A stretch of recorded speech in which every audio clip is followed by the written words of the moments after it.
Gente, o bicho tá pegando tanto, mas tanto lá no Supremo Tribunal Federal, que a traição também começou a correr solta, a ponto de ministros que antes blindavam Alexandre de Moraes e todas as críticas e apoiavam de maneira cega todos os seus abusos, passarem a dizer abertamente agora na imprensa que Moraes cometeu ilegalidades. Minha gente, o que uma Magnitskyzinha não faz na cabeça de um cidadão que está prestes a ver todo o seu patrimônio ser bloqueado e tirado dele, hein? Bora então lá para o primeiro ponto. Olha aí, gente, o santo Magnitsky continua fazendo milagre. Ministros do STF discutem recuo possível. Leia-se, recuo estratégico. Em meio à crise com Estados Unidos, integrantes do STF discutem em conversas reservadas. Não são tão reservadas assim, né? Se vazou, já tá na imprensa. Uma saída para amenizar a pressão dos Estados Unidos e evitar recuo no julgamento de Bolsonaro. Esse aqui não é só o grande ponto dessa matéria. Para mim, o ponto nevrálgico está aqui, ó. A proposta em debate entre os ministros do STF consiste em uma anistia pós-condenação para Jair Bolsonaro. Tá. A anistia, muito bom. Pós-condenação, quer dizer, já está pronta a sentença? E outros réus que serão sentenciados por golpe de Estado. Alguns pontos importantes a serem analisados aqui. Deve ter algum X9 no meio dessa galera, porque conversas sigilosas, terminam as conversas, já tem imprensa. Agora, veja só, na mesma semana que temos um pronunciamento dizendo que a anistia é inconstitucional, tem uma matéria plantada para divulgar ao mundo que a anistia virá. A anistia, vocês estão lembrados disso? É uma das principais exigências do Trump para não aplicar a lei Magnitsky nos demais ministros, no Hugo Mota, no Alcolumbre. Já começaram a pensar em não enfrentar o maior poderio bélico e financeiro do mundo. Quem tem teme, né? Até que não são tão irracionais assim. E é exatamente isso, ó. A alternativa busca evitar novas sanções dos EUA. Sabe o que são essas matérias aqui? Deixa eu contar para vocês. Funciona assim, ó. Eles jogam propositalmente na imprensa para a imprensa divulgar, para você ficar sabendo disso mesmo. Para isso aqui chegar até o Trump. A intenção dessas conversas sigilosas que vazam é propagar informação mesmo, tá? E, ao mesmo tempo, manter o entendimento do STF pela condenação de Bolsonaro. Veja só, isso daqui é grave. Você não tem ainda uma sentença publicada, mas já tem uma sentença divulgada na imprensa. Na prática, o Supremo condenaria os acusados. Gente, isso aqui é absurdo, né? A imprensa recebendo informação privilegiada de que vai ser todo mundo condenado. Isso aqui eu prefiro não acreditar. Mas não se movimentaria para derrubar uma eventual anistia aprovada pelo Congresso Nacional. Olha só, o STF acaba de anunciar por meio da imprensa que, se o Congresso aprovar a anistia, o STF não vai se meter mais. Mudaram completamente o discurso. Lembram do discurso? Era de que, se o Congresso aprovasse a anistia, o STF declararia a anistia inconstitucional. Acabaram de dizer o seguinte: lavamos as mãos, porque é bom para todo mundo, principalmente para nós. Se o Congresso aprovar a anistia, não iremos nos meter, porque não queremos tomar Magnitsky. Gente, então é isso. O santo Magnitsky começou a fazer milagre na Suprema Corte. Tem muita água para rolar ainda. Falam que é por causa das tarifas que você impôs sobre esses países. Você está preocupado que eles se aproximem com a China por causa das tarifas? Trump, não estou preocupado de jeito nenhum. Podem fazer o que quiserem. Nenhum desses países está indo bem. O que estamos fazendo em termos de economia, estamos deixando todo mundo na poeira, incluindo a China. Estamos melhor que qualquer outro país do mundo nesse momento. O Brasil tem sido um parceiro comercial horrível em termos de tarifas. Sabem, eles nos cobram tarifas tremendas, muito mais do que estávamos cobrando. Essencialmente não estávamos cobrando nada. E o Brasil tem algumas leis terríveis acontecendo. Pegaram um presidente e colocaram na cadeia, tentaram prender ele. Eu conheço ele. E eu vou te falar o seguinte: eu conheço muita gente, eu acho que ele é um homem honesto. Eu acho que o que eles fizeram Eu acho que isso realmente é uma execução política, o que estão tentando fazer com o Bolsonaro. Eu acho que isso é terrível. Eles também nos trataram muito mal, como parceiros comerciais por muitos anos. Um dos países que mais maltrata a gente no mundo nesse aspecto. Cobram tarifas tremendas e tornam muito difícil fazer qualquer coisa com eles. E agora estamos cobrando tarifas de 50% sobre eles. Eles não estão felizes, mas é assim que as coisas são. Da noite para o dia, né? E mostra também, como eu sempre digo aqui, a falta de termômetro do governo brasileiro. Eles sim subestimaram, eu tenho conversado com muitos integrantes do governo, também do Itamaraty, porque de fato é muito difícil você imaginar que um governo como o governo americano vá atender a demandas de um deputado federal brasileiro, junto com o Paulo Figueiredo ali, o jornalista, contra sanções, sobre sanções a um outro país, a uma outra nação. E eu queria trazer essa informação que eu já contei aqui, mas reforçando, o Paulo Figueiredo ele tem uma conta de que nesses últimos 2 anos que a Juliana mostrou na linha do tempo, ele conversou com cerca de 50 parlamentares para fazer essas conversas todas. O número exato é 47 parlamentares, eu até anotei aqui da minha apuração. E sempre que eu pergunto, mas como é que foi isso, né? Com quem é exatamente, Guga Chakra chegando aqui, quem é o contato? O Paulo Figueiredo costuma repetir, não é uma pessoa, são várias pessoas, que ele tem muitas relações com muita gente dentro da Casa Branca. Acho que isso está bem comprovado, ninguém mais tem dúvida de que sim, eles têm influência. Acho que o nosso debate aqui é o que eles fazem com essa influência. Está bem claro que isso está sendo... está voltando para a gente em tarifa. Boa tarde. Diga, Max. Eu só queria trazer aqui uma informaçãozinha, Lacombe, que acabou de sair na Folha. Saiu um pouquinho antes da gente começar o conversa, que é o seguinte, o Gilmar Mendes já está colocando aí que o Rodrigo Pacheco tem que ser o novo ministro do STF e ainda mandou uma alfinetada no Barroso. A corte é jogo para adultos.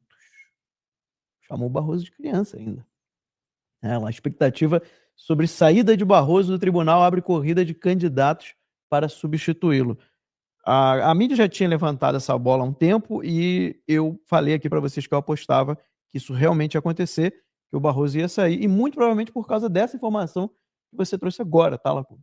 Porque o Barroso sofrendo sanções dos Estados Unidos, isso pode sim respingar no filho. Mas isso mesmo pode, que ele sim, tenha perdido o processo visto de cidadania dele. Pode atrapalhar o processo de cidadania, mas mesmo que ele tenha perdido o visto, ninguém é obrigado a sair em 24 horas. Não é que nem o Alexandre de Moraes. Tem 24 horas para deixar os Estados Unidos. Não, tem sempre um período, né, um pouquinho mais longo para você. Estão perguntando aqui da filha. Eu realmente não tenho mais informações sobre a filha do Barroso, a Luna. Tá? As fontes que a gente tem têm acesso ao Bernardo e não à Luna. Desculpa. Não, mas é isso. Então, já era meio esperado que o Barroso ia realmente fazer isso, e eu acho que muito por causa disso daí, desse processo dos filhos conseguirem a cidadania. Então, para mim já está praticamente certo que o Barroso vai sim renunciar no mês que vem. Parece que o Fachin assume no dia 29 de setembro. Isso, né? Então, com Moraes de vice. Então é muito provável que assim que o Fachin assumir, o Barroso renuncie, e tudo indica aí que vai ser o Rodrigo Pacheco mesmo. Eu estava apostando mais no Jorge Messias, mas Pode ser. Do jeito que o Pacheco está discursando em defesa do Lula, bom, ele começou a campanha primeiro também. Mas pode ser, sim. Esse daí é o favorito, é o cavalo do Gilmar Mendes, né? Já ficou claro ali. O Rodrigo Pacheco é o cavalo do Gilmar Mendes. É o Gilmar Mendes que está apostando nele. Obviamente que ele fez tudo que o PT pediu, né? Quando ele era presidente ali do Senado. Então vamos ver.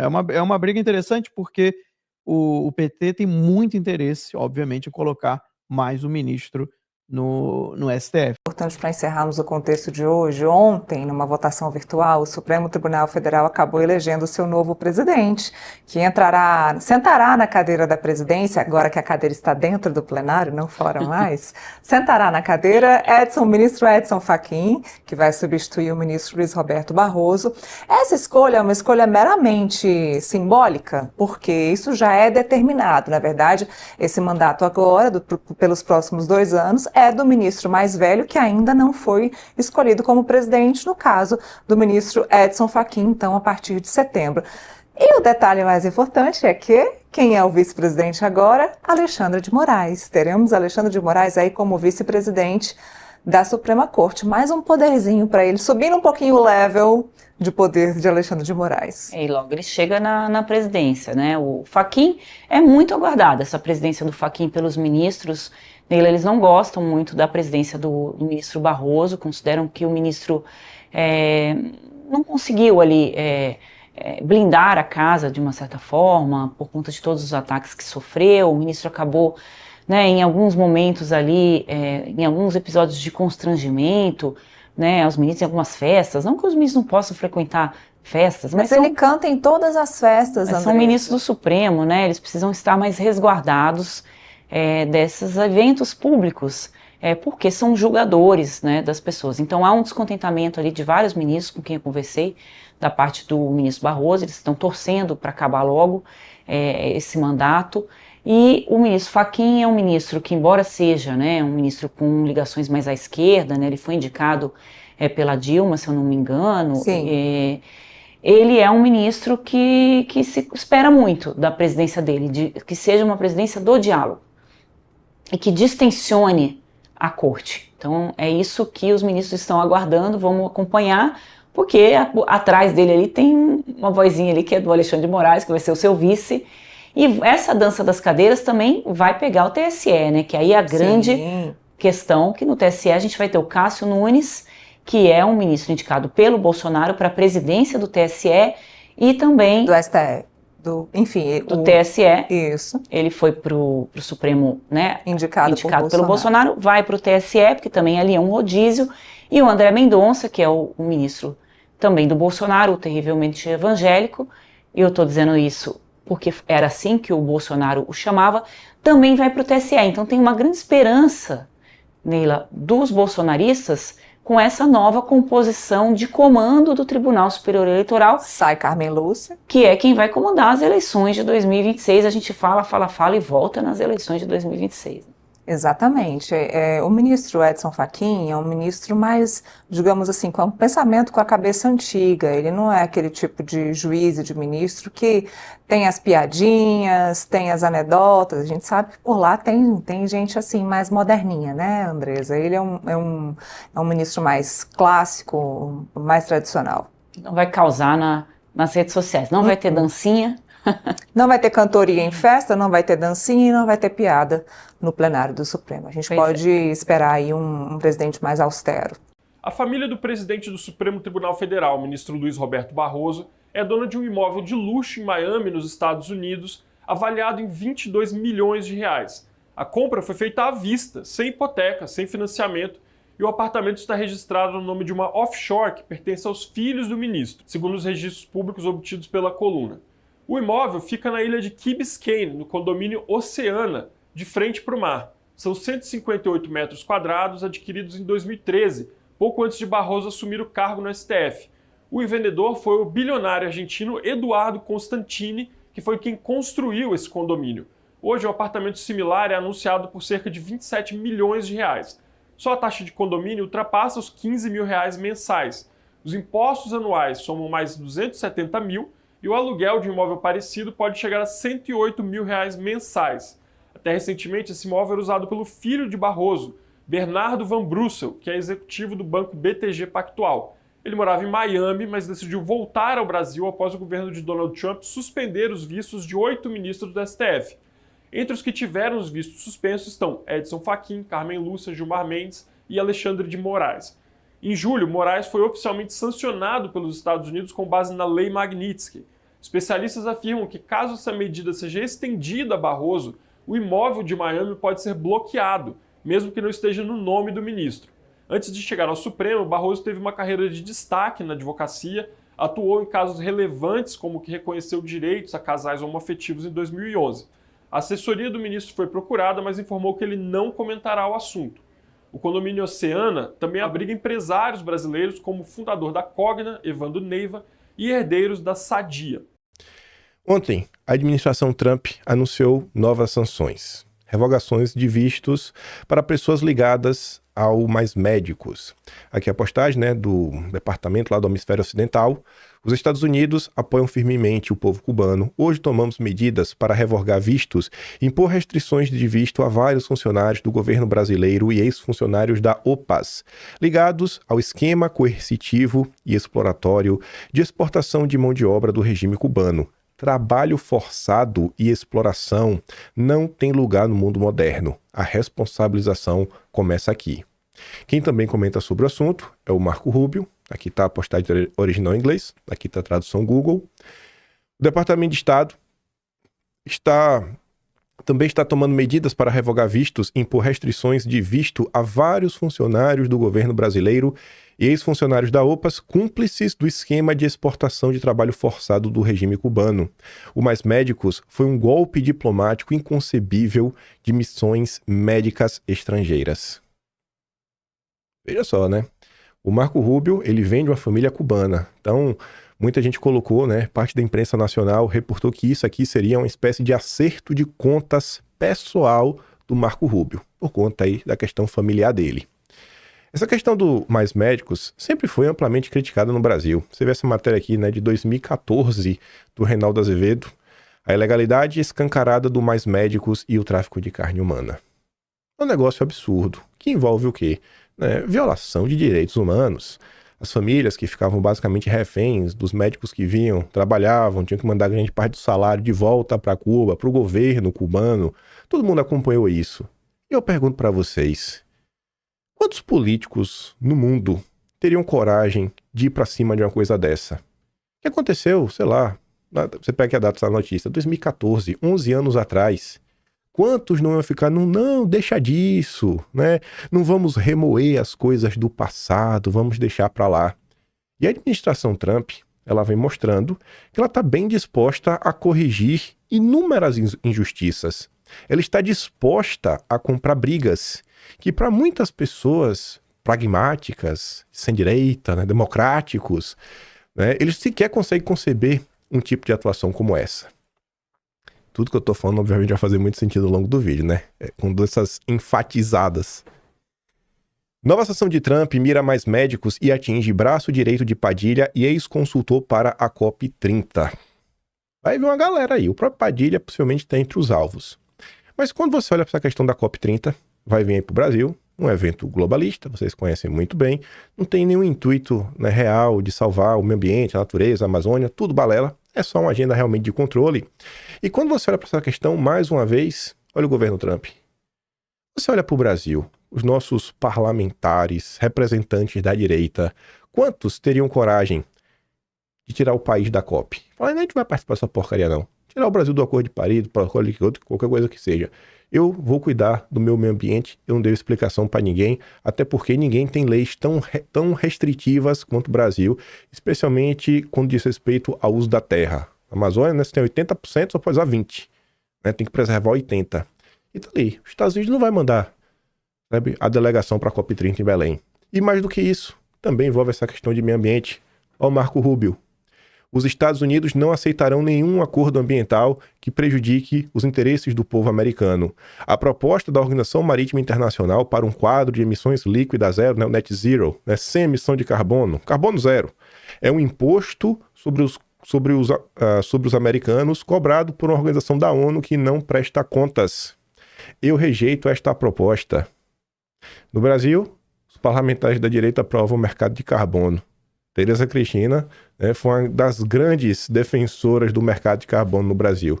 Então você consegue ver uma diferença muito grande do que é o governo Trump, um governo de ideologia clara, não tem esse papinho mole de centro, sem direita, não. Tem um lado, tem uma ideologia. Eu vou fazer minha ideologia valer, porque essa foi a agenda eleita. Eu estou aqui para representar verdadeiramente os anseios da população e comprar as brigas necessárias. Estou para bater de frente com o sistema. Coisa aí que eu só vi Bolsonaro fazer. Aí vamos falar do Brasil. Dona Jusilene. Todos vocês devem ter visto o que aconteceu. Vocês viram lá o machucado no olho dela. Um absurdo. Na imagem ali é a doutora Ana, advogada. Eu tô passando no Twitter e eu me deparo com isso daqui. O ministro negou a prisão domiciliar à senhora Jusilene, a idosa espancada no presídio. O pior, O presídio abriu um procedimento contra a advogada por um registro fotográfico da idosa. Quem deixou vazar, né, a imagem, tem que fingir pro Brasil que tá tudo bem. Não tem ninguém sendo maltratado. A foto ajudou a comprovar que o laudo do presídio estava errado. A primeira imagem é a parte da manifestação da PGR, a segunda é a eleição do Moraes, a terceira e quarta são da manifestação da advogada, obviamente, impugnando esse absurdo. Aí você vê, né?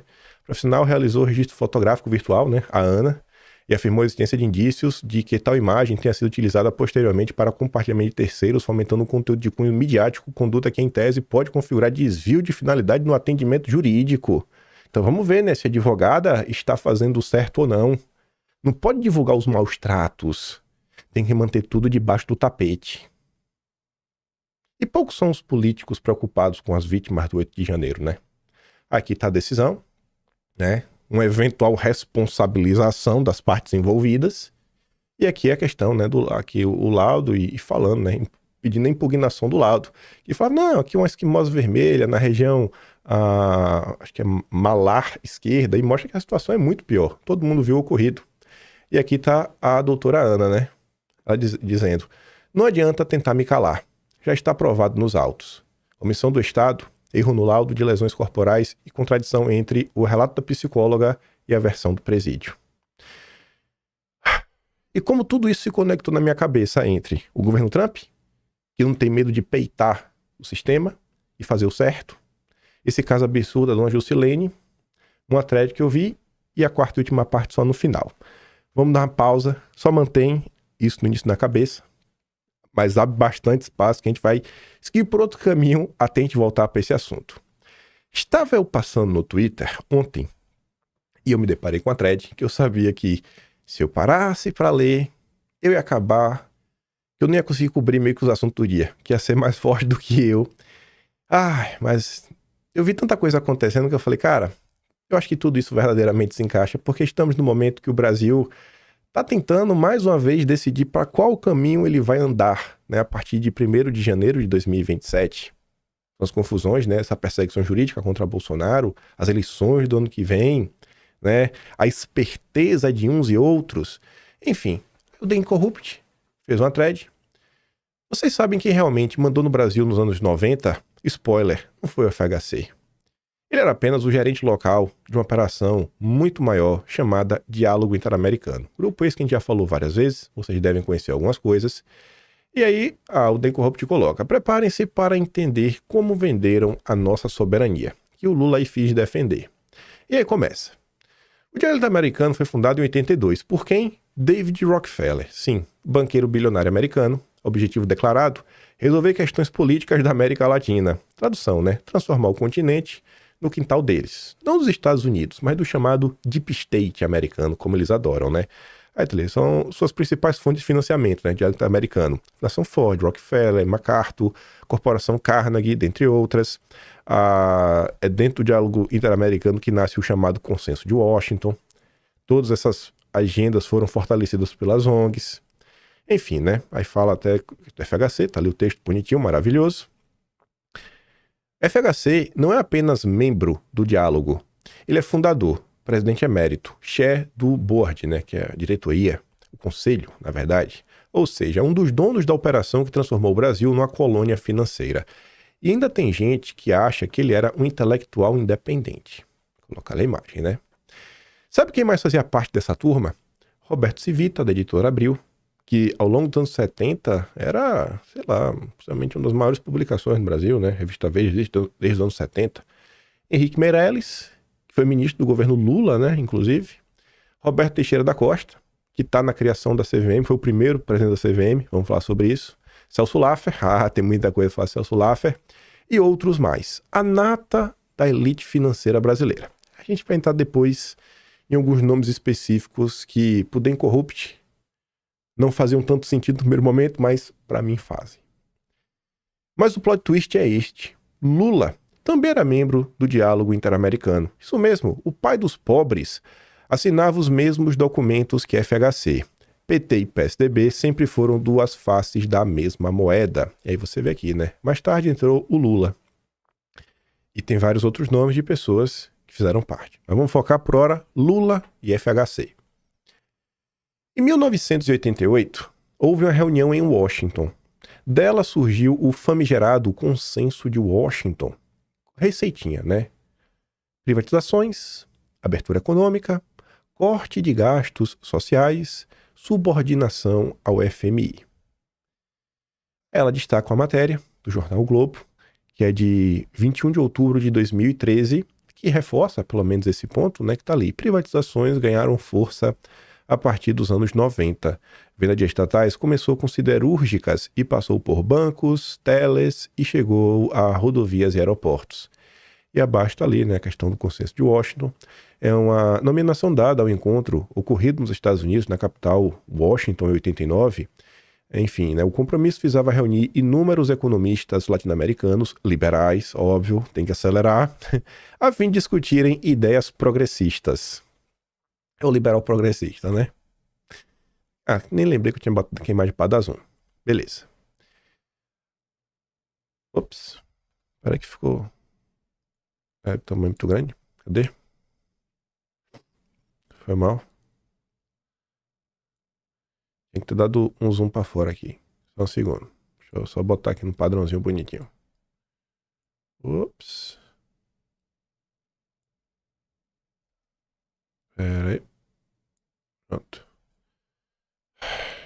Pô, aqui já me atrasou esse 1 minuto. Vai fazer diferença, viu? Pra mim hoje. Ai, mas vamos lá. Foi mal. Cadê? Volta pra cá. Pronto. As privatizações dos anos 90 não foram modernização, foram liquidação programada. A Vale, vendida por 3,3 bi, vale 400 bi hoje. Telebrás, desmembrada e entregue. Bancos estaduais destruídos. CSN, Usiminas, tudo entregue. Por ordens de Washington. Aí tá ali, né? O Brasil acabava de passar por uma redemocratização. Foi um dos poucos países subdesenvolvidos a não aceitarem de imediato as medidas. No entanto, durante o governo de FHC, as medidas foram rapidamente instituídas. A política das privatizações começou com a venda de telefonia, energia, mineração. Além disso, a partir de 2016, medidas do Consenso de Washington voltaram a ser adotadas. A venda de recursos energéticos para a Ásia, bem como privatização do ensino superior, são duas medidas visadas pelo governo atual, né? Venda de recursos estratégicos para a Ásia, possivelmente você pensa em Nova Rota da Seda, né, que é o projeto chinês.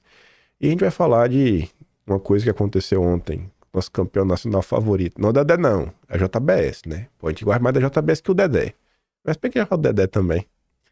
O Diálogo Interamericano não trabalhava sozinho, era parte de uma tríade do poder global. Comissão Trilateral, Clube de Bilderberg e o Diálogo Interamericano. Todos comandados pelos mesmos banqueiros internacionais. Essa matéria aqui do Clube Bilderberg é do Le Monde. Antes que eu pergunte, e o quê? É algum blog aí de direita, conspiracionista? Não, é o Le Monde, aquele jornal lá francês, de esquerda, inclusive. O Clube dos Ricos. Há 30 anos surgia a Comissão Trilateral, que reúne a elite política e econômica dos Estados Unidos, Europa Ocidental e Japão, e consolida a aliança entre o poder das multinacionais, das finanças e da política, né? Aí tá tudo junto ali. Oliver Boiral é o jornalista que assina. Há 30 anos, em julho de 73, por iniciativa de David Rockefeller, mais uma vez, figura de proa do capitalismo norte-americano, nascia a Comissão Trilateral. A Cenáculo da Elite Política e Econômica Internacional, esse clube, bastante hermético, sempre dirigido por empresários de peso, proporcionou inúmeras controvérsias, principalmente em seu início. Houve um tempo em que documentos como o Informe sobre a Crise da Democracia, editado pela irmã de Bilderberg, a antiga empoeirada Comissão Trilateral, condicionaram o ambiente de agitação mundial ao enfatizar a necessidade de reduzir ou de, pelo menos, cobrar os crescentes níveis de educação no mundo que se consideravam relacionados com o incremento da conflitividade social nos anos 60, né, do século passado. Mas vamos voltar. Mas o diálogo americano não parou nos anos 90. Membros atuais incluem Marina Silva, Jorge Viana, Ellen Grace. A máquina de destruição nacional continua operando. Lá para frente volta a falar de todo mundo. Mas vamos focar aqui no início. O mais sinistro. O diálogo coordenou a implementação da reeleição no Brasil, Argentina e Peru. Por quê? Para garantir a continuidade do projeto neoliberal. FHC mudou a Constituição para se reeleger. Coincidência? Jamais. Esse era o plano. Não sei se vocês sabem disso, mas no Brasil você não tinha reeleição para presidente. Isso foi alterado no governo do Fernando Henrique Cardoso. E essa foi uma agenda que ocorreu em outros países nos mandatos onde os presidentes da época, né, os líderes desses países na época, eram também membros do diálogo interamericano. Aí vamos continuar. As ONGs humanitárias que infestam o Brasil, bom, seria uma espécie também, né, de braço operacional do diálogo interamericano. Elas defendem política de segurança pública, vide o Viva Rio, política ambiental, né, como a WWF, política de direitos humanos, soberania. Que soberania? Está ali, FHC, quebrando tabu e juízes. Quem Jorge Soros financia no Brasil? FHC, ao longo do seu governo, fez 82 viagens em 8 anos. Ia fazer o quê? Possivelmente receber ordens. Cada viagem era uma reunião com chefes. Davos, né, o Fórum Econômico, Washington, FMI, Banco Mundial, Nova York, banqueiros. O Brasil governado por fax e SMS internacional. E aí coloca ali, né, um pequeno parágrafo falando quem que estava na frente da presidência nesse período aí que FHC estava passeando pelo mundo. Ex-presidente brasileiro faz parte de grupo criado por Mandela, junto com outros representantes. Querem uma prova de que o PSDB e PT são farinha do mesmo saco? Em 2007, FHC virou membro do The Elders, criado por quem? Nelson Mandela. Quem mais faz parte? Todo o establishment globalista, né? A direita tradicional, como o pessoal gostava de falar, né, o PSDB, né, o equivalente ao redor dos países da América Latina e outros locais do mundo, enfim, né, e esquerda, todos abraçados em torno do mesmo projeto. Quando você vai lá, inclusive pegar ali, né, o perfil do Fernando Henrique Cardoso, ele fala que ele é membro aí desse The Elders, nunca foi atrás, estou descobrindo agora que ele fazia parte disso daí. E você vai dar uma lida, né, ela está falando o seguinte: o Instituto FHC, a gente vai também falar dele já já, recebe dinheiro da Fundação Rockefeller, Fundação Ford, da Open Society do Soros, do Banco Mundial. É literalmente um escritório de interesse estrangeiro operando em São Paulo. Ainda paga de think tank brasileiro.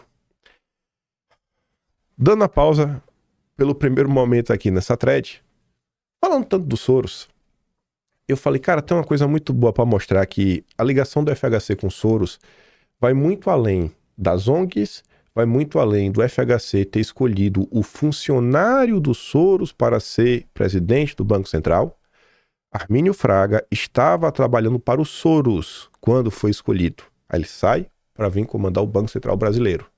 E eu lembrava sempre dessa foto. Ela para mim, é muito marcante. Ela aconteceu em 2015. Você vê que está na foto o FHC, a Ilona Zabor, o Soros abraçado na Ilona, e aqui é o filho do Soros. Todo mundo junto.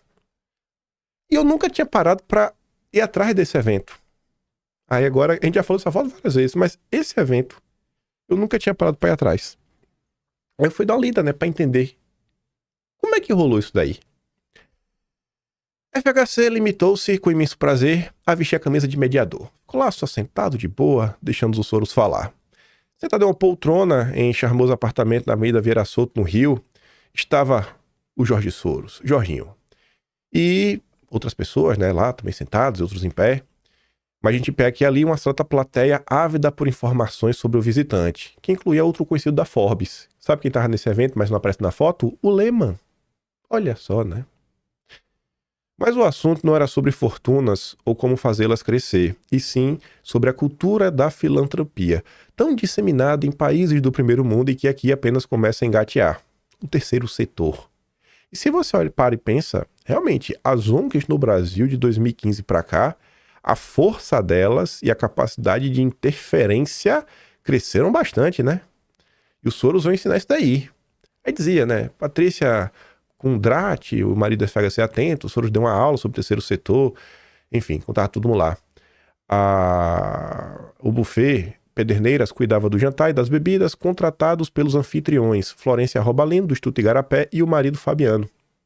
A ONG, né, Igarapé, liderada pela Ilona Zabor, amiga do Moro, foi que organizou o evento com Pedro Abramovay, que estava na equipe de transição do governo Lula, que manda e desmanda, que a gente falou sobre ele ontem.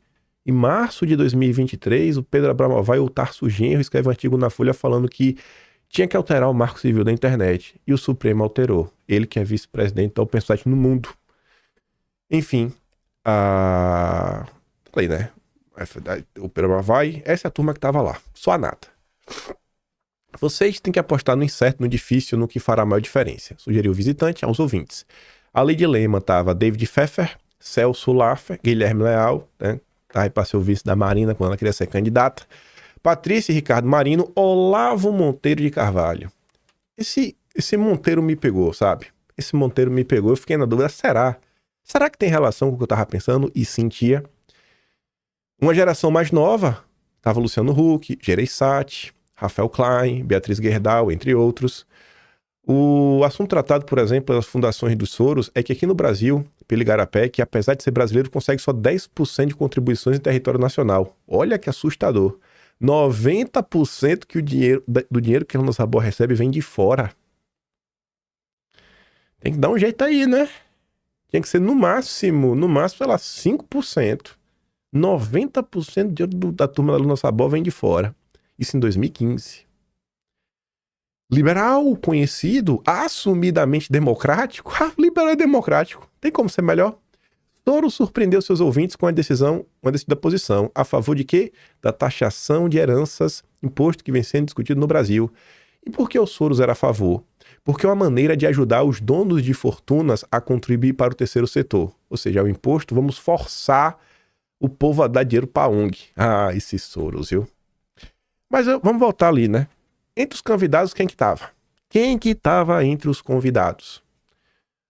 Olavo Monteiro de Carvalho. Esqueceram um nome muito importante. Olavo Egídio Monteiro de Carvalho. E, conforme realmente suspeitava, o Monteiro era do grupo Monteiro Aranha, que a gente já comentou tudo. Grupo fundado no século XX por seu avô, Alberto Monteiro de Carvalho, e o sócio Olavo Egídio Souza Aranha Júnior. A gente já falou muito desse grupo, hein? Dessa turma. O Grupo Monteiro Aranha esteve presente em vários importantes setores da economia brasileira e hoje tem seus principais ativos, a Illinois do Brasil, a Klabin e a Ultrapar, que, se eu não me engano, foi um dos primeiros grupos a financiar os jornais da Globo, né? Lá nos anos 60. Para relembrar quando é que a gente falou dessa turma, primeira vez foi quando montei um famoso organograma, que eu já usei várias vezes. O Olavo Egídio Monteiro de Carvalho, né? Ele é neto do Alberto, que era sócio do filho do Olavo Egídio Souza Aranha, né? Você vê que o Olavo Egídio é capaz até de ser homenagem, né, ao sócio do cara. Mas que você vê que nesse organograma, né, mostrava aqui que o Olavo Egídio, ele é pai do criador do Grupo Monteiro Aranha. Ele foi... basicamente, ele era bucheiro, porque ele era presidente do Partido Republicano Paulista por 14 anos, que era o partido da Bucha, em São Paulo. Ele, enfim, nessa turma tinha como sócio a família Klabin Laffer-Piva. A família Klabin Laffer-Piva tem entre os membros, né, o Celso Laffer, que junto do FHC também era do Diálogo Interamericano, que junto com o FHC fundou o SEBRAP, que junto com o FHC participava do Clube de Roma. O Grupo Monteiro Aranha, né? O Olavo Egídio Souza Aranha Júnior, que é fundador, ele é irmão do Alfredo Egídio de Souza Aranha, que dá a criação do que vai se tornar o Banco Itaú. Era banco não sei o que lá, que depois vai acabar virando Itaú. Então tá tudo em casa. O regime inteiro estava na casa do FHC. O regime estava na casa do FHC com Soros. Continuando, né? Depois para aí e volta, tu analisa com calma. O diálogo defende abertamente soberania limitada das nações, direito de ingerência internacional, legalização de substâncias que deixam ser biruta, desarmamento civil, enfraquecimento das Forças Armadas. É um projeto de destruição nacional. Será mesmo que defende tudo isso? O Ministério da Defesa foi criado em 1999 por FHC. E por quê? Ordem do Diálogo Interamericano, com o objetivo castrar politicamente as Forças Armadas, transformar nossos militares em gendarmes, né, policiais. Soberania nacional, aqui está um breve texto lá do Mídia Sem Máscara, que era um site que o Olavo até escrevia bastante.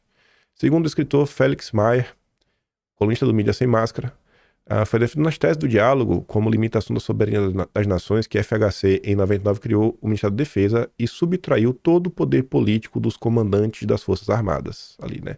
Desde sua fundação, o Diálogo Interamericano difunde teses como soberania limitada, né, direito de gerência, e da interdependência entre as nações. Essa questão de enfraquecimento das Forças Armadas é algo que não é novo, né? A gente já tinha até comentado outras vezes. Isso daqui é um dossiê que está disponível no Arquivo Nacional. Você pode ver aqui a data, 14 de setembro de 1998. Era confidencial, né? Não é mais. Aí falava, né? Grupos militares, atividades. Uma série de grupos compostos por militares da reserva e reformados vem desenvolvendo atividades de críticas a uma série de medidas adotadas pelo atual governo. Quem era o governo nessa época? O governo FHC. Aí o que esse dossiê falava, né? Clube Militar estava lançando o livro Complô para Destruir as Forças Armadas e as Nações da Iberoamérica. O livro era lançamento lá da turma do Lourenço e do Geraldo Lino, que era o MSA, né? Junto com a turma da IR, que era no final do dia a turma que abastecia o doutor Enéas com informações. Estavam presentes no Salão Nobre do quinto andar do prédio do Clube Militar cerca de 200 pessoas, entre oficiais das 3 forças, inclusive da ativa, e alguns civis, entre os quais o Enéas. Assinalou que o livro desmascara a ação conjugada do diálogo interamericano que teve como um dos fundadores, o FHC, a chamada Nova Ordem Mundial, Foro de São Paulo, para a desmoralização e desarticulação das Forças Armadas da América Latina, buscando colocá-las na condição de gendarmeria para a guarda de fronteiras e o combate a crimes comuns como o narcotráfico. Então você vê, né, esse termo aqui, né, gendarmeria, que não é uma palavra tão comum, né? Exatamente o que a Pâmela está comentando aqui, né? Cadê? Aqui. Gendarmes, né? Você vê que faz sentido, né? Dossiê na época aí, ó, feito pela inteligência brasileira em 1998. Tá aqui, ó, tá a data. Vai lá no Arquivo Nacional. A data, na verdade, é aqui, ó. Tá lá no Arquivo Nacional. Vai lá, olha e reclama. Não é estranho ver os patrocinadores ouros do Instituto FHC, Banco Safra e Itaú. Ó, Itaú, o Itaú. E o patrocínio prata, B3, que é a Bolsa de Valores, Coca-Cola, IBMEC, Sanofi XP.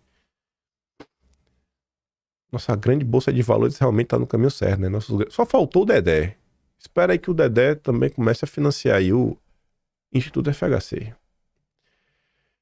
Falando de financiamento, de dinheirinho, a gente vai falar na frente lá do Mike Benz, mas você deve lembrar aí que a turma o que a turma vem denunciando, né, sobre ações americanas, o pessoal falava muito lá que na primeira camada, ao lado da CIA, você tinha o NED. Em fevereiro desse ano, quando se começou a falar, né, quando começou a abrir a caixa preta da USAID, muita gente comentando sobre vários assuntos, o Leonardo chegou a fazer uma thread na época, mostrando quem o NED financiava. Aí tava ali, né, o Pacto pela Democracia, a gente falou isso aqui no vídeo de ontem,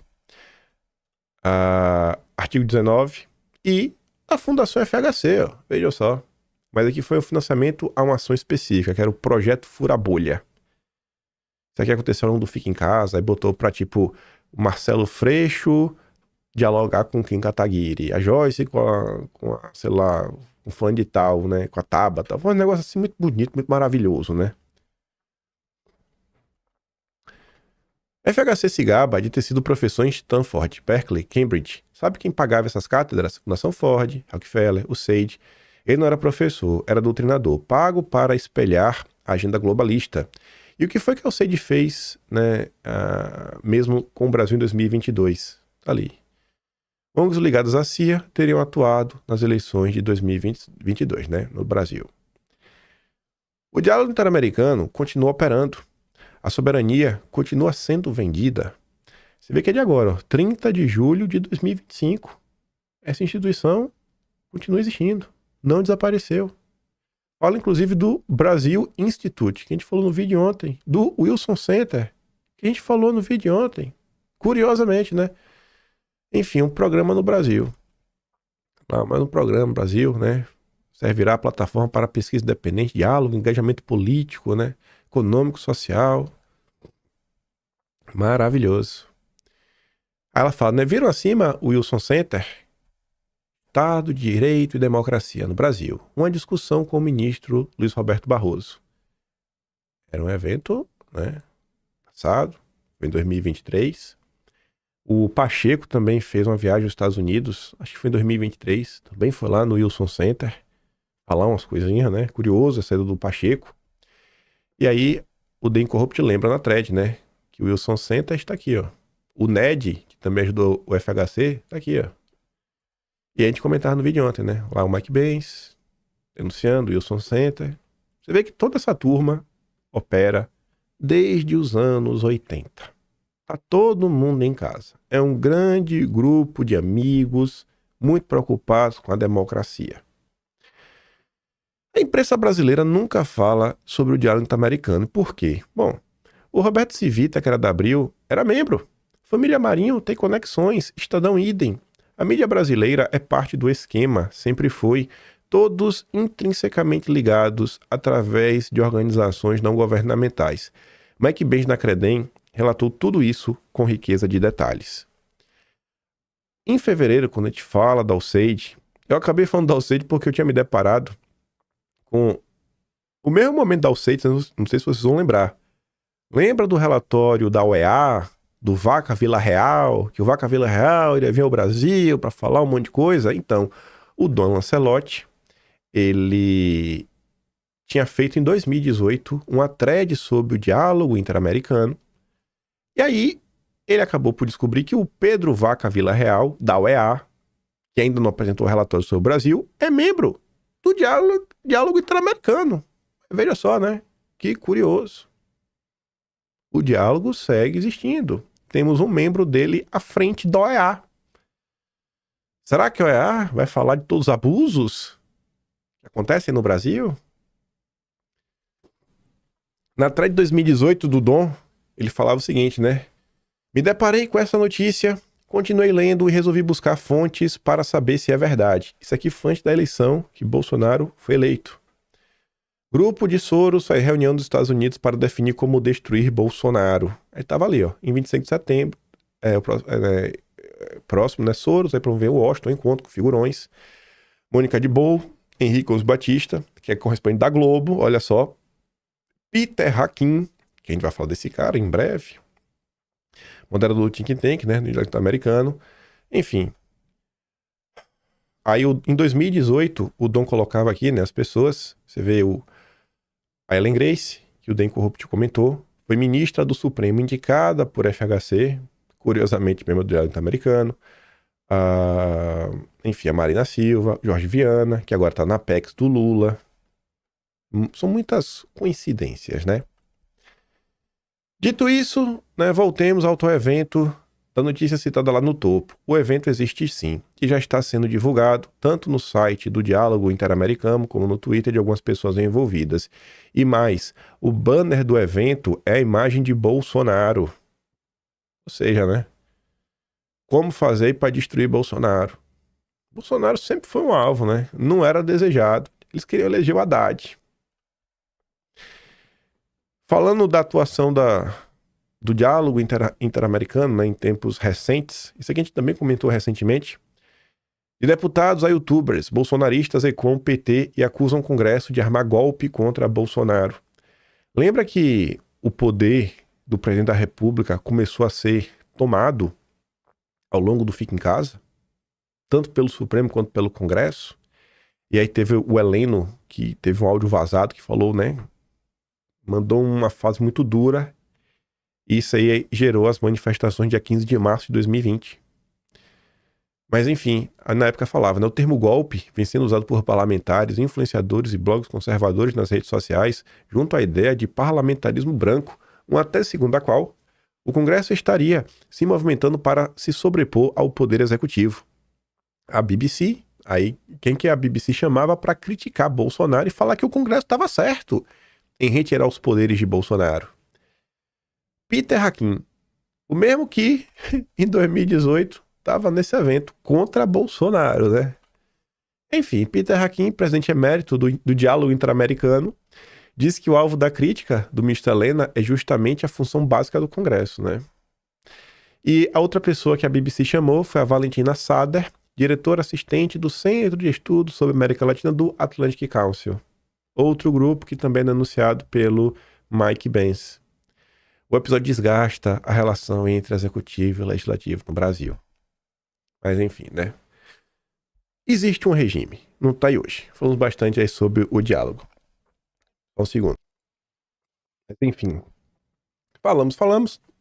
Trouxemos algumas informações, só para situar. Talvez quem assiste vídeo mais recorrente, a maioria ali já meio que sabia. Mas vamos aprofundar. Tem algumas figuras novas que eu acho que a gente nunca parou para prestar atenção. E tem a ver com esse, sei lá, aparato internacional, né, de governança. Começando por esse último, né? Peter Hakim. Quem é o senhor Peter Hakim? Como já pôde ver, né, ele era ali presidente emérito, já interamericano, aparece criticando o Bolsonaro, aparece atuando contra Bolsonaro também em 2018, ao lado do Soros. Aí eu fui lá no Wikipedia, né? Uma breve biografia dele. Ele é presidente emérito, membro sênior do Diálogo Interamericano. Ele foi presidente do Diálogo de 93 a 2010. Depois que ele saiu do Diálogo Interamericano, ele virou membro do Conselho da Foreign Affairs, né? Foreign Affairs é a turma do Soros, né? Na verdade, é a turma do Rockefeller, né? O CFE, Council of Foreign Relations. Hakim foi vice-presidente da Interamericana, trabalhou para a Fundação Ford, atuou em conselhos de comitês consultivos do Banco Mundial, Conselho de Competitividade, do Banco Interamericano de Desenvolvimento. Então, olha o padrão. A turma do Diálogo Interamericano, vocês vão ver que esse padrão vai se repetir em pelo menos 3 nomes diferentes. Eles chefiam o diálogo, têm vínculos com a Fundação Ford e sempre vínculo com o Banco Mundial e Banco Interamericano de Desenvolvimento. O Hakim ainda era membro da Human Rights Watch, que o Soros também era membro, e do Council of Foreign Affairs, né, que é a turma lá dos Rockefeller, Estados Unidos. Maravilhoso, maravilhoso. Aí eu fui atrás, né, ver se achava alguma coisa aí do Hakim nos dossiês da vida aí do Arquivo Nacional. Pois achei. O Foro de São Paulo e a Teoria Unimundista. Esse dossiê é de 3 de julho de 97. Tá lá no Arquivo Nacional. Em junho de 94, o Movimento de Solidariedade Ibero-Americana, MSA, que é a turma do Lourenço, do Geraldo, do Vitor Grunewald, publicou um informe Lula e o Foro de São Paulo, agentes do imperialismo unimundista. Segundo a publicação, encontra-se em marcha um movimento para a implantação de um federalismo unimundista, um governo global, uma verdadeira ditadura internacional sob a égide da ONU, pomposamente denominada de Nova Ordem. O estímulo para tal movimento seria o iminente colapso do sistema financeiro global e o esforço de uma oligarquia desesperada para não perder as rédeas da política internacional. Aí o dossiê coloca nesse informe, é esse daí, você pode ver, né? Lula e o Foro de São Paulo, agentes do imperialismo unimundista. Aqui está a página 5, que aparece o Hakim. Aí vamos dar um zoom aqui e dar uma lida. Diretrizes encampadas. Por isso que eu gosto do Lourenço e do Geraldo. Hoje, com internet, ChatGPT, é muito fácil achar as coisas. Arquivo Nacional. Vai achar em 94, vai, sem internet. Escreve isso daqui em 94, sem internet. O homem era brabo. A maneira de funcionamento de tal esquema fica mais clara quando se examinam mais de perto os laços entre o Foro de São Paulo e o Diálogo Interamericano. São laços formais públicos e que incluem o compartilhamento de membros em comum. Em abril de 93, o Diálogo Interamericano patrocinou a visita a Washington de 3 candidatos presidenciais de partidos do Foro: Lula, Pablo Medina, do Partido Venezuelano, né, da Causa Radical, e Antônio Navarro Wolff, do M19 colombiano. Em 24 de agosto, em uma conversa com jornalistas, o presidente do Diálogo Interamericano, Peter Hakim, e Jorge Domingues, um membro do grupo, ressaltaram a importância da reunião para facilitar efetivamente a comunicação entre os candidatos do Foro e o governo Clinton. Lula é vassalo do Biden desde os anos 90. Acabou, né? Tá provado. Vassalo do Biden. O governo Clinton é o quê? É o governo democrata. O Deep State americano é o quê? É o Partido Democrata. É tipo o PT no Brasil. O PT é só... O Brasil tem o PT PSDB, né? O Teatro das Tesouras. Era lá. Lá também meio que tinha também, né? Tinha lá os neocons lá do Partido republicana, a turma lá do Bush também, não mudava muita porcaria, mas estava ali. Lula vassalo do Biden desde sempre. No informe dizia, né? Entretanto, o Foro de São Paulo representa uma ameaça estratégica de primeira ordem para o hemisfério ocidental, devido ao apoio externo que recebem às suas atividades. Isso em 94. O Foro de São Paulo não se tornou um problema. Não foi por falta de aviso, né? Fachin respaldou abertamente os candidatos, eles reconhecem a importância da relação com os Estados Unidos. Não tentam usar a democracia como um caminho ao socialismo. O Lula passou realmente aí 10 anos no poder, né? Já tá, não, foi 8, depois tá aí agora mais quanto? Tem quase 3, né, completo. Ele bota um monte de medida, mas no final do dia mantém a oligarquia de boa. Fachin considerou os discursos do Foro contra o neoliberalismo econômico uma mera retórica de campanha, a qual não se deve dar maior atenção, e deu a entender que os candidatos do Foro seguiriam os passos de Carlos Andrés Pérez e Carlos Menem, que fizeram campanha contra o FMI, mas, uma vez no governo, aplicaram os mais brutais programas da instituição. Lula, quando chegou no governo, colocou quem no Banco Central? O Henrique Meirelles. Todo esse pacote de juro alto, Lula manteve ou não manteve o tripé macroeconômico do FHC? Ele rompeu com isso? Rompeu com a meta de inflação, câmbio flutuante, superávit primário em algum momento? Não. Mesma coisa. É só retórica. É igual agora. Fala, faz nada.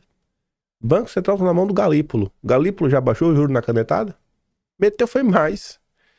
Ai, meu Deus, vai botar o Galípolo pro juro baixar. O juro aumentou. É só retórica. Tava fácil, mas o povo acabou, né? Que caiu na conversa mole do Lula. Aí vamos para outro nome. McNamara. Falei, eu conheço. McNamara. Apareceu várias vezes aqui no nosso dossiê na vida. Nos dossiês de janeiro eu me aprofundei mais na questão do McNamara. Aqui tá na livraria do Congresso dos Estados Unidos. Eram entrevistas com o Lincoln Gordon, né, embaixador americano no Brasil durante os anos 60. E aí nessa entrevista do Lincoln Gordon, ele vai falar do McNamara. E ele fala nesse contexto aqui, ó. A elaboração do capítulo para a Força-Tarefa desenvolveu em minha mente um senso de interesse pessoal em jogo na Aliança para o Progresso, que era como a USAID enfiava dinheiro no Brasil na época. Então, conforme as nomeações foram feitas para a administração, descobri que eu conhecia pessoalmente quase todos eles. Jim Rusk, com quem eu trabalhei durante os dias do Plano Marshall, ele também tentou me persuadir para a Fundação Rockefeller. Eu não queria mudar para Nova York e tudo mais. McNamara, eu conhecia porque ele tinha conexões próximas com a Harvard Business School. A Harvard é demais, né? Neto que Barroso dá aula lá.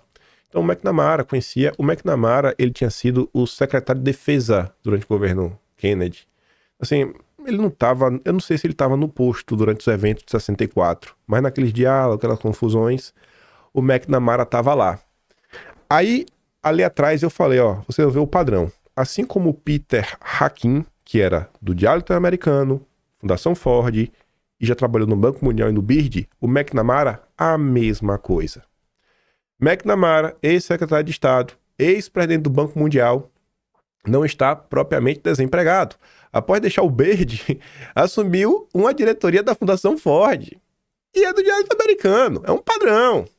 Enfim, né, ele veio ao Brasil, teve vários encontros, e teve um encontro até com o suplente de senador. Rapaz, é mole. Tu já viu isso?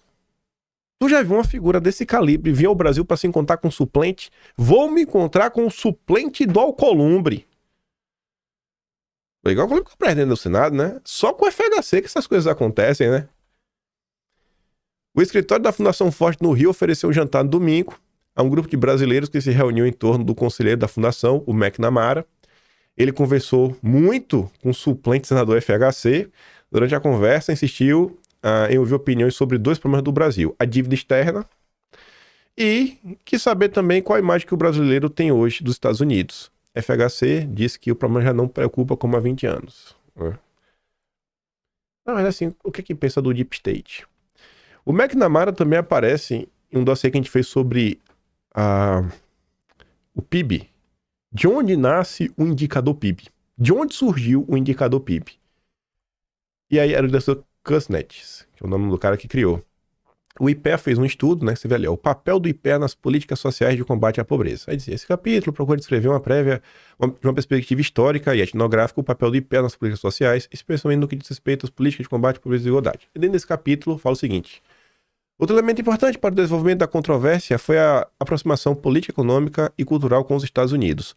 Várias ações científicas e culturais ocorreram nos marcos da Aliança para o Progresso, um programa de ação lançado pelo governo Kennedy.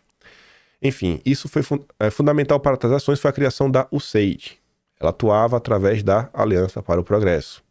A USAID estabeleceu, com o IPEA, um convênio que possibilitou a vinda de vários professores estrangeiros ao Brasil, principalmente estadunidenses, com a intenção de formar quadros e especialistas aptos a atuarem no planejamento, né, para seguir as ordens. Um dos economistas que veio ao Brasil por intermédio da USAID foi Albert Fischlow, que Albert Fischlow também é membro do Diálogo Interamericano. Rapaz, a USAID que trouxe a ajudar a formar a turma do IPEA.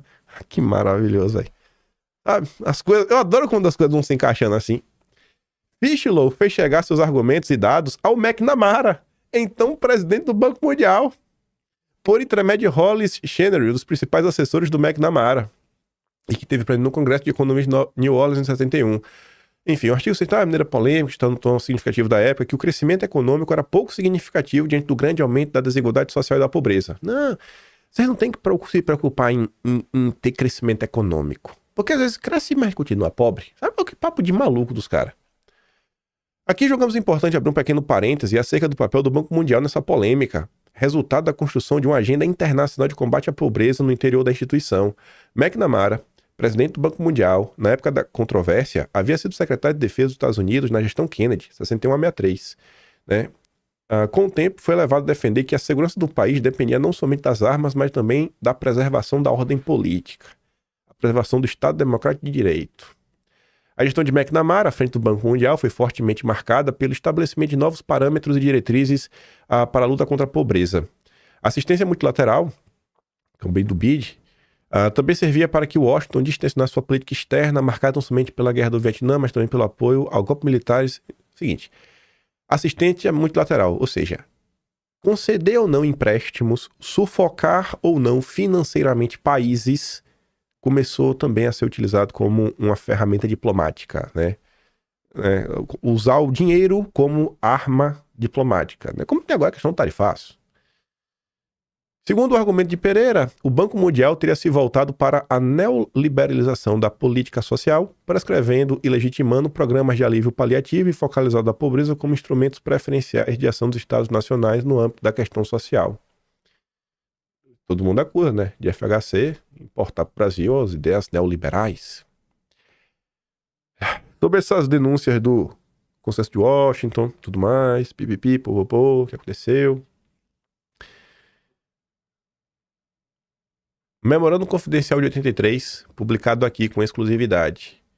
O FMI planejou a bancarrota do Brasil, México, Argentina e Chile. Ou seja, usar instituições financeiras para desestabilizar outros países. Até agora, mantido em sigilo, confidencial e secreto desde 83. Enfim, né, o que foi discutido e debatido na reunião do Estado-Maior do FMI de 15 de março de 83. Abaixo, dados exclusivos das reuniões do que se chamou e se chama de Consenso de Washington e Diálogo Interamericano, que foi denúncia na época do Hélio Fernandes. Aí ele falava o seguinte, né? Quem estava presente pelos Estados Unidos? David Rockefeller, Ronald Reagan, Paul Volcker, George Soros, a turma que adora o Reagan, devia estudar um pouco mais sobre ele. Jeffrey Sachs, Bush. Pelo Brasil, João Batista de Figueiredo, Delfim Neto, FHC, Pedro Malan, Lula, Celso Laffer, José Serra, Marco Maciel, Gonderberg, Leopoldo Collor, Roberto Civita, a editora Abril, né? Nem gravei, rapaz. Ó, o Marinho, Roberto Marinho, que denúncia da época. Tá lá, Biblioteca Nacional. Aí que fala tanto, né? Você vê as pautas que se discutem no Brasil hoje. A gente tá há 40 anos discutindo dívida. E a dívida não para de crescer. E os juros continuam estratosféricos. Em determinado momento da thread, o Incorrupt falava: FHC adorava uma dívida pública.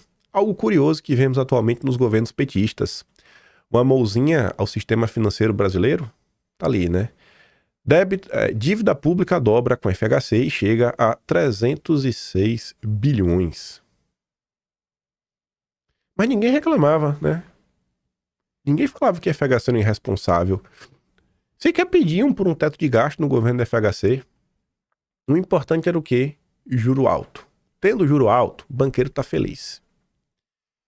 E outro dossiê que você pegar, eu fui atrás do Jamie Hakim. Esse dossiê, essa parte aqui não é especificamente sobre o... desculpa, Jamie Hakim não. O Peter Hakim. Mas desse dossiê aqui eu achei uma coisa engraçada. É de 93, né? Esse dossiê. Aí, olha o que eles pegaram. Uma matéria da Globo, da Miriam Leitão. Sempre a Miriam Leitão. O que é que a Miriam Leitão destacava, né? A tesoura de FHC. A revista The Economist estava de olho no FHC, né? Os Rothschild. A revista diz que FHC, que na época era ministro, é um brilhante sociólogo, aparece bem na televisão, tem boa relação com a imprensa, fala muitas línguas e recebeu apoio de líderes sindicais, empresários e políticos, de esquerda, direita e centro. O mais importante, segundo a revista, é que FHC está cortando os gastos. É o mesmo papo de sempre. É a mesma promessa sempre. Tá sempre cortando gastos, bicho. Só faz cortar gasto. É o tempo todo isso. Quando aumenta, só aumenta da elite do funcionalismo. Mas gasto com o povão, ninguém quer aumentar. Tá sempre cortando. É um padrão. Aí quem também era membro do Diálogo Interamericano? Henrique Campos Meirelles. Também conhecido como Henrique Meirelles. O banqueiro que conquistou Lula e Temer. Sabe, é um padrão. Aí você vê, né, o Peter Hakim, lá nos anos 80, 90, levou os meninos, levou Lula. Se preocupa não com esse discurso deles aí, com o neoliberalismo. No final do dia, eles vão colocar toda a nossa agenda para avançar. Tudo que a gente mandar, eles vão fazer. Lula vassalo do Biden. Há mais de 30 anos. Lula vassalo do Biden há mais de 30 anos.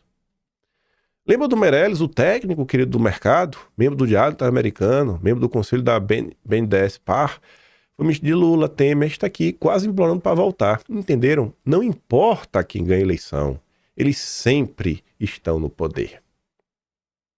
Sempre, rapaz.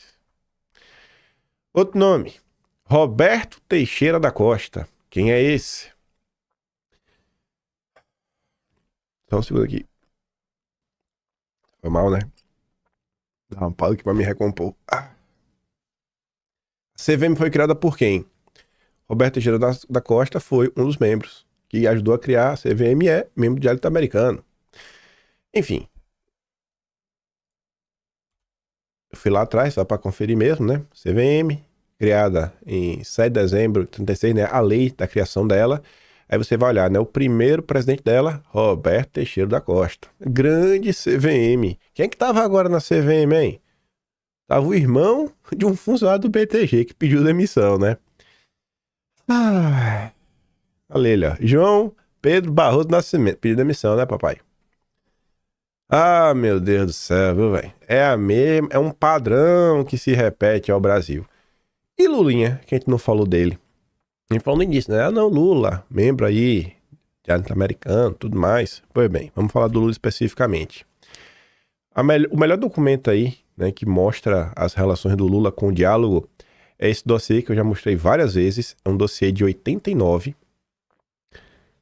Assunto: viagem do deputado Luiz Inácio Lula da Silva, né? Lula foi passear nos Estados Unidos. Foi beijar o Biden. Aí tava lá, Lula foi com seus assessores para os Estados Unidos. Olha com quem Lula foi se encontrar. Peter Bell, vice-presidente do Diálogo Interamericano, 1989. Além disso, Lula teve no dia 3 um encontro privado no Council of the Americas, grupo ligado aos Rockefeller. Vassalo do Biden. Sempre foi. Quem é o Peter Bell? Já falamos várias vezes.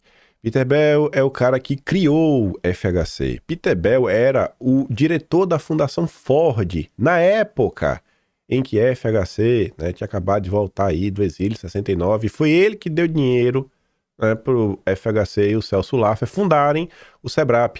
Isso daqui foi um texto que saiu na tribuna da imprensa, que eles estão repercutindo uma nota do Peter Bell no New York Times. Quando o FHC assume como presidente lá em 1º de janeiro de 95, o Peter Bell escreve lá falando, eu saborei hoje, né?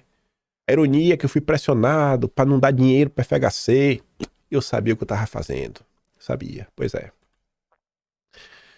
O Peter Bell também aparece aqui nesse dossiê, 6 de maio de 96, era confidencial, não é mais. O mandatário brasileiro, falando aqui do FHC, provavelmente ingressou no direito americano por intermédio do Peter Bell, norte-americano, co-presidente da instituição e seu amigo desde a década de 60, quando era representante da Fundação Ford, né, Bell articulou a doação para fundar o SEBRAP.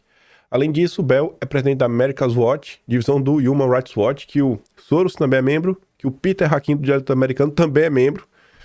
Ai, meu Deus, Lula ingressou na entidade por intermédio do chefe do Executivo Brasileiro, ou seja, por FHC. Em outubro de 91, FHC, junto com os integrantes do Diálogo, assinou o Pacto por um Mundo Melhor, elaborado pelo World Research Institute, órgão de ecologistas norte-americanos, no qual se vincula a preservação do meio ambiente ao controle de natalidade e a redução das Forças Armadas.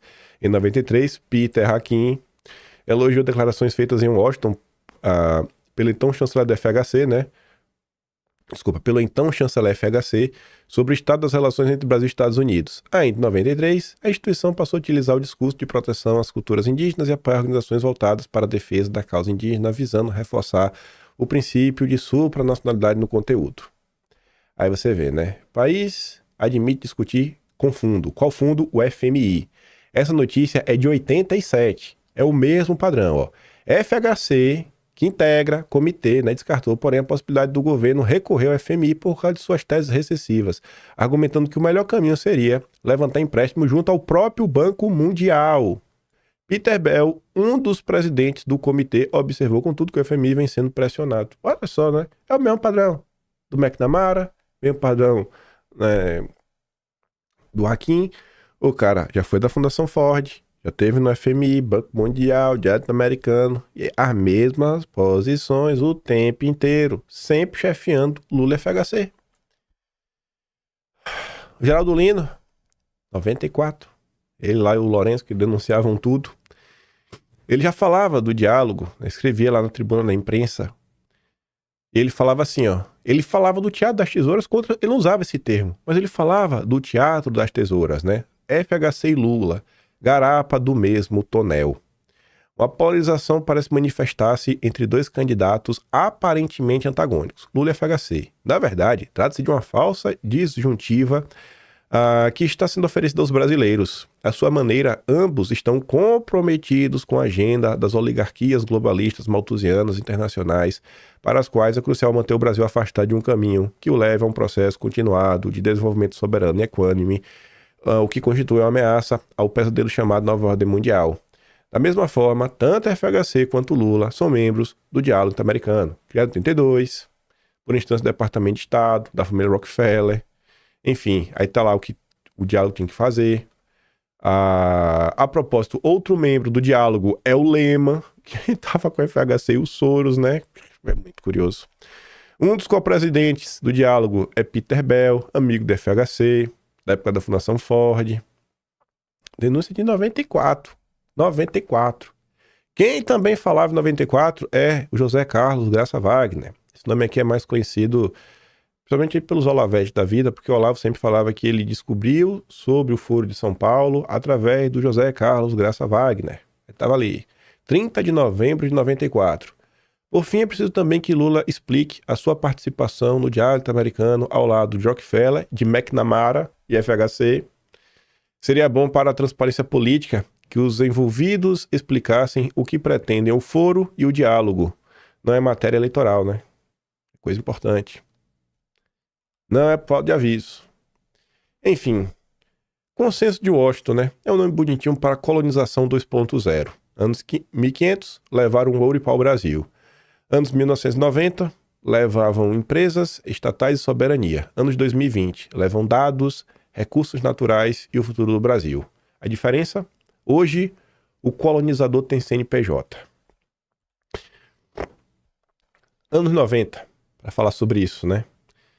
8 e 9 de março de 97. Olha a manchete. Como essa manchete encaixa bem com esse negócio, né? Colonização 2.0, né? O colonialismo de antigamente, antes da guerra, agora se chama globalização, privatização e doação. Aí o Hélio Fernandes denunciava, né? Da Fiesp, Febraban, Fijan, CNI, alguns empresários modernos dispostos a colaborar com a FHC na modernização. Aí falava do Daniel Dantas, do Opportunity, Marcílio Moreira Marcos Moreira, MMM, enfim, ex-carregador de paz Santiago Dantas, o Walter Moreira Salles, aparece no nosso dossiê de janeiro, Lincoln Gordon conhecia, enfim, abridor de porta da Mary Lynch, tem um papel central na venda da Vale. Aí vai citando vários nomes ao longo do processo, dá pausa aí, vai dando uma lida, sabe? É incrível, denúncia do Hélio Fernandes da época. A verdade crua. O Brasil não é uma democracia soberana. É um protetorado administrado por gerentes locais, FHC, Lula, etc., seguindo ordens de Washington via diálogo interamericano. Eleições são só para escolher qual fantoche vai executar o mesmo plano. Eu acho que vocês não querem, né, ficar seguindo o plano e eleger um fantoche. E vamos lá. A gente tem que falar da quarta e última parte, né? E falar o que a dona Juscelene tem a ver com tudo isso. Começando aqui, para chegar nos dias atuais, olha como nada mudou. Conselhão, nomeados pelo governo Lula. Tem as ONGs e quem financia essas ONGs, né? Tá ali, ó. Diretor Sou da Paz, Ford e Soros. Coiab, Ford e o Seide. Internet Lab, Ford e Soros. Coiab, Ford e o Seide. Membro do Fellow, um é membro mesmo do Fellow Member, né, do Atlantic House do Wilson Center. Sleep Giants, Fundação Ford e Soros. Canindé, o Seide e Soros. E Amazon, o Seide e Ford. Talanda, Ford e Soros. Oxfam, Ford e Soros. Mudou alguma coisa? É a mesma porcaria. Acho que essa turma que vai, sei lá, vai implementar o socialismo no Brasil, vai botar o que o Biden mandar. O Biden é só o jeito de falar, né? O que a agenda globalista da vez mandar, o que o Macron mandar, o que o Soros mandar. Lula vassalo do Biden, não mudou nada. Diante do que a gente viu, as coisas que eu fico sem entender, sabe? A pessoa, a gringa Brasília, ela consegue entender o que é o governo Lula. Só que essa menina aqui, ela surtou desde que Bolsonaro falou da questão da base do Brasil. Aí você pega toda essa tese, até do DEM Corrupt, que sequer fala de Bolsonaro, sequer coloca a questão da privatização como algo central, mas ela tá tão surtada com qualquer possibilidade de algo favorecer Bolsonaro que ela faz assim, ó. Material enganoso. FHC, Temer, Lula e Bolsonaro todos privatizaram. Dilma foi a única que não privatizou. Bolsonaristas tentam vender mais que Bolsonaro sendo antissistema e afirmaram que ele protegeu os interesses do Brasil, não se deu as privatizações desejadas por Washington em grande capital. Tem algo disso nessa thread? Assim, a gente tá num momento de Brasil que o mundo tá acabando, que as liberdades individuais são extremamente relativas. Você tem hoje, você pode não ter, se alguém olhar pra você feio e não gostar de você, se você entrar no radar, você roda. E a pessoa é cega por puro ódio ao bolsonarismo. Aí fala, não, mas Bolsonaro privatizou. Sim, privatizou. A thread nem fala sobre isso, do início até o fim. Cara, o que passa na cabeça dessas pessoas, sabe? O que passa na cabeça dessas pessoas quando vê a dona, sabe? Juscelene com aquele olho. Não é possível. O mesmo questionamento, a gente comentou isso aqui outros dias, né? Leonardo Lopes, amiga aí do Delton Dallagnol. Diálogo de hoje. Então, bom pra você seria o FHC, né? Sim. Mas ele era dos globalistas, ok, que é isso muda sua vida. Cara, ele financia o mundo todo, tá? E como isso impacta a sua vida? É que é do Estado, sim, na sua vida que acontece.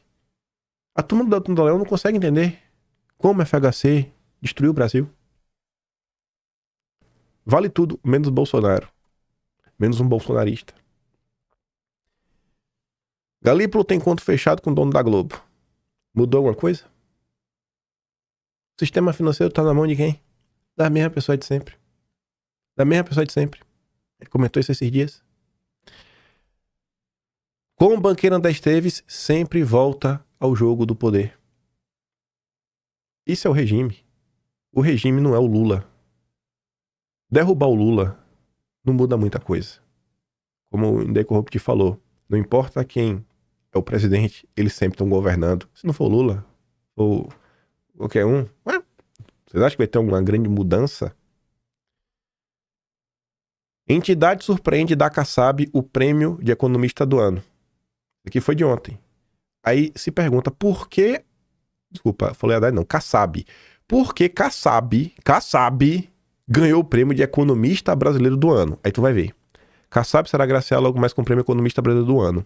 A escolha, segundo responsáveis pela premiação, se deve à sua personalidade conciliadora e, olha agora, ser o político capaz de levar o país ao pacto nacional e ao reequilíbrio fiscal. Eles só falam nisso. Ajuste fiscal, equilíbrio fiscal, austeridade fiscal. Diferentes nomes para a mesma coisa. Sempre alcançar o tão famoso superávit primário. E aí, enquanto tu tá preocupado com o superávit primário, o juro tá nas cucuias. Por que a gente não tenta ter uma agenda no Brasil de superávit nominal? Porque o primário esquece quanto tu paga de juros. Tu prefere o quê? Ter uma dívida de 1 trilhão de juros e ter um superávit de, sei lá, 10 bilhões? Ou tu prefere ter um déficit de 10 bilhões, mas um juro a pagar de 500 bilhões, né? Você consegue entender a coisa? Assim, é muito menor. Em vez de a gente analisar o Brasil através da ótica dívida-PIB, né? A trajetória da dívida-PIB, não. Aí é só olhar o superávit primário. Isso não é aleatório. É para manter tudo do jeito que tá. É para continuar te empobrecendo. É a maior transferência de renda que existe no Brasil. São os títulos da dívida. Não tem outra transferência de renda tão grande neste país. É 15%. Você tendo dinheiro na mão mesmo, cara, eu não sei quem consegue transformar 10 milhões em 11 milhões e meio em um ano. Fala assim, ó, toma aqui, ó, e me dá. Só comprando juros da dívida, que tá te pagando aí 15%. Não posso fazer nada, sem risco nenhum. É irreal isso. É irreal e ninguém fala um ai. Isso aqui é de ontem. A única mina de potássio em operação no Brasil é vendida para a VL Mineração. A única. Só tem uma mina e ela foi vendida. Sabe para quem? A VL. Tá. E quem é o dono da VL? Os irmãos Batista, a JBS. Eles têm um monopólio do potássio no Brasil agora. O Brasil não deixa de explorar potássio por falta de reservas. Tem bilhões de toneladas mapeadas na região norte. Que a turma do Lula não deixa de explorar, a Marina não deixa de explorar. Mas boa parte está parada, policiamento travado, disputas judiciais, uma agenda ambientalista alinhada a pressões internacionais. Aí volta para o início. Se o Marco Rubio estivesse no Brasil, mas nunca que num governo Trump, no Brasil, Marina Silva seria presidente do IBAMA e mandar alguma coisa. O IBAMA não existia mais. Se você pegar lá o projeto 2025, eles já falavam quais eram os ministérios que tinham que acabar. As estruturas que teriam que ser demolidas, refeitas, né? Mudança de organograma, porque não dá para ficar travando o país. Não tem esse papel mole de carbono zero lá. Acabou a agenda ESG, acabou o mercado de carbono. Só no Brasil. Só no Brasil de Lula. Talvez não só do Lula, né? Nesse cenário, a única mina ativa é vendida para a JF, que passa a concentrar toda a produção nacional. No fim, a agenda ambientalista entregou um presente à JF. A agenda ESG entregou um presente para os irmãos Batista. Isso aqui foi ontem. Mas vamos voltar um ano no tempo? 15 de junho de 2024, eu fiz esse dossiê. Lula e JBS. O Carlos Bolsonaro até comentou, né? Denso e bom vídeo. Como o sistema avança com as privatizações, impondo a governança com interferência ideológica, estatal, né? E com amigos do rei. A gente decidiu por reveladora. Aí a Soraya falava, a JBS vai dominar a energia no Brasil, será um monopólio total, abraçando a agenda ESG. Muita gente ganhará dinheiro com essa pauta, mas não será ao povo no final do dia. Venderão também crédito de carbono? E o que é que eu falava no vídeo? Olha essa imagem. Olha essa imagem. O que aprendemos... Isso aqui é desse vídeo. Você une a agenda ESG, descarbonização, mais privatização. Qual é o resultado final? A JF dos irmãos Batista se tornou dona de ativos da Eletrobras. E que depois veio aquela MP, né? Governo Lula edita MP que beneficia Joesley Welles Batista no setor da energia. O Ministério diz que texto é para dar sustentabilidade. Não importa, sabe? Eles sempre estão no poder. Existe sim um regime, um establishment que tem que ser derrubado. Tem que romper com toda essa lógica desses campeões nacionais que vem vigorando aí no Brasil ao longo das últimas décadas. Isso daqui eu escrevi, tá? Se você pegar o Atlas de fevereiro de 2024, eu encerrei um dos dossiês históricos do Dulles com isso daqui. A história do Brasil é impregnada pela constante opressão das elites nacionais contra as camadas populares, as quais operam para impulsionar uma agenda liberal progressista, servindo como instrumentos de forças transnacionais colonizadoras e antissoberanas. Acho que envelheceu bem. E eu acho que esse aí é um prisma para você tentar entender a história do Brasil. Quem estava ao lado das forças globalistas, quem estava ao lado do Brasil. Desde o Império para cá. Você vai conseguir identificar. Aí vamos voltar para chegar. Estamos chegando na quarta e última parte. O quarto e último gatilho. O que me fez falar disso daí, porque se você vê, né? Eu começo o vídeo falando da administração Trump. Uma administração que tem coragem para se posicionar. Que não tem vergonha de sua ideologia. Que não tem vergonha de desagradar. Ela tem vergonha de desagradar o povo que o elegeu. Né? Não tá aí para servir. Tem uma frase forte que fala o seguinte: a nossa administração está preocupada com Main Street, não Wall Street. Né? Main Street é uma rua normal, a rua principal, o povão. Não é Wall Street. Não estamos aqui para servir o mercado financeiro. A Anitta reclama aqui, né? Do grupo do Jairo Leal, né? O verdadeiro dono da revista é o Jairo Leal, que curiosamente, a gente tá falando do Roberto Civita, né? Que era da Abril, que era do Diário Interamericano. O Jairo Leal trabalha desde os anos 70 no grupo Abril. Ele trabalhava pro Civita, né? E chegou a ocupar espaços, né? Conheceu o Civitas de perto. O Quintal Deltinha acabou de chamar Eduardo Leite de direita, né? Governadores da direita criticam Lula e sinalizam disputa presidencial. Beleza. Mas não vou ficar enchendo o saco do Jairo Leal, não. Eu já não suporto ele, mas não é isso. Onde foi esse evento? Esses 4 lindos governadores estavam? No BTG. Do Dedé. Eu vi esse vídeo rolando, eu tinha achado que alguém tinha editado. Depois eu vi que o vídeo, ele tinha realmente sido postado na conta oficial do Tarcísio. Foi o Tarcísio que editou esse vídeo. Eu falei, rapaz, tá com discurso de candidato à presidência, meu irmão. A gente está há 40 anos discutindo a mesma pessoa. Nós não precisamos mais da mentalidade atrasada, da mentalidade de 20 anos atrás. O Brasil não aguenta mais excesso de gasto. O Brasil não aguenta mais, não tolera mais aumento de imposto. O Brasil não aguenta mais corrupção. O Brasil não aguenta mais o PT. O Brasil não aguenta mais o Lula. Ele não aguenta mais o Lula, etc. Tudo mais. Mais uma oportunidade desperdiçada pelo Tarcísio, ao lado de seus amigos, Ratinho Júnior, Caiado, Eduardo Leite. Por alguma razão, o Tarcísio... Por que o Tarcísio não consegue falar, né, que o Brasil não aguenta mais perseguição, o Brasil não aguenta mais censura, o Brasil não aguenta mais tortura? Sabe, Tarcísio, o que eu não aguento mais, cara, é esse teu comportamento aí que tá chato, irmão. Chato, sabe? Tem tempo pra ir no BTG, tempo pra ir no evento na XP, sabadão agora, né? É melhor nem comer. Com certeza vai ter um rango massa, né? Lá no jantar do cara do Bofa pra você, né? Do Betâmio. Ah, fazendo Boa Vista. Só a nata da elite paulista. Quantos milhões numa casa naquele lugar, hein? Só pra tu mesmo, Tarcísio. Tu pode demais. Aí você vê, ó, Jordan. Você não disse que era candidato a governador? Esse discurso também era presidente, né? Falar, rapaz, das coisas não fala. Aí você... Alguns comentários que o Tarcísio recebeu. O principal líder deste país está preso. E políticos falando platitudes. Um bando de covardes. E a anistia já. Nenhum desses governadores de direita vai pressionar suas bancadas para defender a liberdade dos brasileiros? Isso comprova que somente a família Bolsonaro realmente luta pelo povo. Sabia que Bolsonaro tá com tornozeleira, Tarcísio? Sabia que tem gente presa injustamente? Cara, eu tô muito sem paciência para quem resume a situação do Brasil a meros acasos econômicos. Seu governador, né? Excesso de gasto. Vai cortar gasto, né? Pronto. Austeridade fiscal. Faça camisa. Austeridade fiscal.